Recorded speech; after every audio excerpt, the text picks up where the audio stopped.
Hello student, welcome to Equator academy Dehradun. और फिर से मैं लाया हूँ आप लोगों के लिए एक छोटा सा इंडियन पॉलिटी का वीडियो, यानी कि आपके संविधान से एक वीडियो या एक टॉपिक, लेजिस्लेटिव काउंसिल, जैसे कि आप अपनी स्क्रीन पे देख रहे हैं। इसको हम लोग हिंदी में क्या बोलते हैं? विधान परिषद बोलते हैं। ये जो टॉपिक है ये आपके अपर लोअर RO के प्रीलिम्स में भी आ सकता है, और यही एक ऐसा टॉपिक है जो आपके मेंस के एग्जामिनेशन भी आ सकता है। तो वीडियो को शुरू से लेकर अंत तक देखिएगा, और वही स्टूडेंट देखिएगा जो चाहते हैं इस साल उनका एग्जाम क्वालिफाई हो जाए। चलिए, तो सबसे पहले हम समझते हैं कि ऐसे कितने आपके राज्य हैं, ऐसे कितने स्टेट हैं जहां पे आपके क्या हैं, 6 आपके ऐसे स्टेट हैं जहां 2 हाउसेज हैं। ठीक है, 28 में से, तो पहला देखो मैंने आपको एक MCQ क्वेश्चन बता दिया कि 28 में से ऐसे कितने राज्य हैं जहां 2 हाउसेज हैं। तो ऐसे आपके 6 ऐसे राज्य हैं जहां 2 हाउसेज हैं। अब बच्चों, ये 2 हाउसेज कौन कौन से हैं ये भी आप लोग समझ लीजिए। इंग्लिश वाले पहले समझेंगे कि इसको हम लोग क्या बोलते हैं, स्टेट असेंबली बोलते हैं। ठीक है, और दूसरा हाउस जो होता है जो 6 राज्यों में है, स्टेट काउंसिल बोलते हैं। अगर मैं हिंदी की बात करूं तो इसको हिंदी में बोलेंगे विधानसभा, और इंग्लिश में क्या बोलेंगे, विधान परिषद बोलेंगे। अब वो कौन से ऐसे 6 राज्य हैं जहां पर आपके क्या है, ये दूसरा हाउस है। तो हम लोग क्लॉकवाइज चलते हैं। कैसे क्लॉकवाइज? सबसे पहले हम क्या लेते हैं, यूपी को, सॉरी उत्तराखंड लिखा जा रहा है बार बार। तो पहला यूपी, जहां पे विधानसभा है और विधान परिषद है। ठीक है, उसके बाद आप थोड़ा नीचे आएंगे, कहां पर क्या कहते हैं, बिहार में। यहां पर भी क्या है, आपके 2 हाउसेज हैं, विधान परिषद, विधानसभा। ठीक है, उसके बाद आप आएंगे कहां, आंध्र प्रदेश में। यहां भी क्या है, स्टेट असेंबली है, स्टेट काउंसिल है। उसके बाद आंध्र प्रदेश से अलग हुआ तेलंगाना। ठीक है, यहां पर भी क्या है, 2 हाउसेज हैं, स्टेट असेंबली, स्टेट काउंसिल। फिर उसके बाद आप कहां आएंगे, कर्नाटका। देखिए हम लोग क्लॉकवाइज चल रहे हैं। ठीक है, कर्नाटका, यहां पर भी स्टेट असेंबली, स्टेट काउंसिल है। और उसके बाद आप कहां आएंगे, महाराष्ट्र। ठीक है, यहां पर भी क्या है, स्टेट असेंबली है और स्टेट काउंसिल है।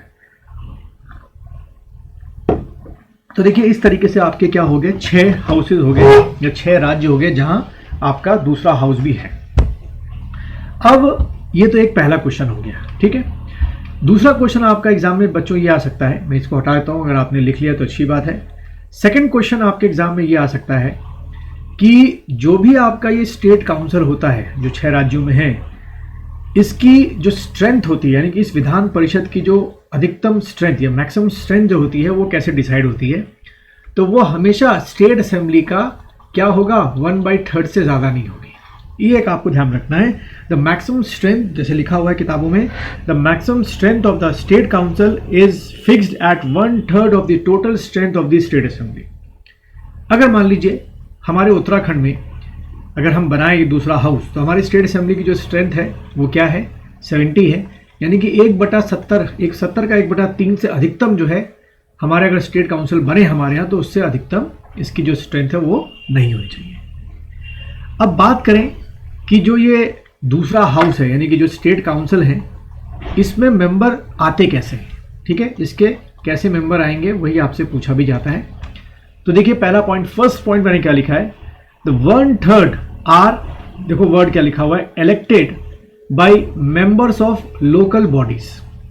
यानी कि जो भी स्टेट काउंसिल की स्ट्रेंथ है, ठीक है, चलो एक हम मान लेते हैं कितनी है, एक राउंड फिगर में हम लोग लेते हैं 60 है। वैसे 60 नहीं होती, लेकिन 60 मान लेते हैं। तो 1/3 करके ऐसे करके आप निकाल सकते हो। ठीक है, खैर, तो 1/3 जो पहला होगा वो कहां से इलेक्टेड होंगे, आपके मेंबर ऑफ लोकल बॉडीज से होंगे, जैसे कि म्यूनसिपैलिटी हो गई, डिस्ट्रिक्ट बोर्ड हो गया, वहां से होंगे। ठीक है, तो 1/3 आपके यहां से आ गए। फिर उसके बाद यहां पे देखेंगे आप, सीधे 4th पॉइंट में देखेंगे, 1/3 मेंबर जो हैं, ठीक, वो कहां से इलेक्ट होंगे, by the legislative assembly of the state. यानी कि मान लीजिए उत्तराखंड में अगर हम बात करें कि यहाँ पे अगर दूसरा हाउस हो स्टेट काउंसिल, तो 1/3 स्टेट काउंसिल के मेंबर कौन करेंगे, स्टेट असेंबली के जो 70 लोग हैं।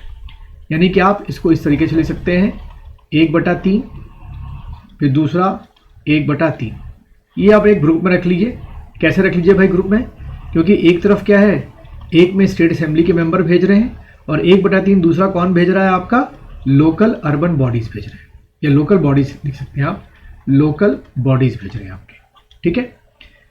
तो इस तरीके से आप 1/3 1/3 याद रखेंगे। फिर देखिए 1/12 are elected by graduates of 3 year standing and residing within the state, और 1/12 are elected by teachers of 3 year standing in the state. यानी कि 1/12 और 1/12 ये जो है आपके गुरुजी, गुरु चेला से याद रखना शॉर्ट फॉर्म में, ये जो आपके टीचर्स हैं वो भेज रहे हैं, और दूसरा 1/12 जो है क्या, जो आपके स्टूडेंट्स हैं वो भेज रहे हैं। तो देखो इस तरीके से आपको ये भी एक पेयर मिल गया।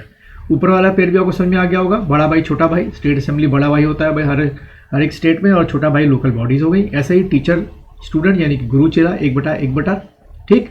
और फिर देखिए क्या है, the remainder are nominated by governor. तो जो बढ़ेगा आपका वो कौन भेजेंगे, आपके गवर्नर साहब भेजेंगे, ठीक है। तो आप यहाँ पे एक वर्ड देखेंगे क्या कि 1/3 के आगे भी इलेक्टेड लगा हुआ है, फिर से 3 के आगे इलेक्टेड है, 1/12 1/12 दोनों के आगे इलेक्टेड है, लेकिन गवर्नर के आगे क्या लिखा हुआ है बच्चों, नॉमिनेटेड लिखा हुआ है। और जो गवर्नर साहब ये नॉमिनेटेड पर्सन भेजते हैं ये कहाँ से होते हैं, ये आपके लिटरेचर की फील्ड से होने चाहिए, ये आपके साइंस की फील्ड से होने चाहिए, या आपके आर्ट की फील्ड से होने चाहिए, या कोऑपरेटिव मूवमेंट या सोशल सर्विस। तो ये है आपका structure of the state council.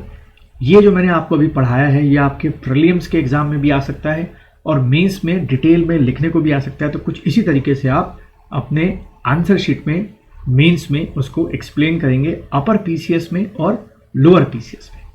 क्योंकि आरओ का जो मेंस है वो क्या होगा भाई, वो आपका उसमें 3 पेपर हैं आरओ के मेंस में, जिसमें पहला पेपर जीएस का जो है वो एमसीक्यू टाइप है, जिसमें टोटल क्वेश्चन आएंगे 200। हाँ जी बिल्कुल सही सुना आपने, 200 आएंगे। मिलते हैं फिर अलग एक और वीडियो में किसी और टॉपिक के साथ जो आपके एग्जाम में काम आ सकता है।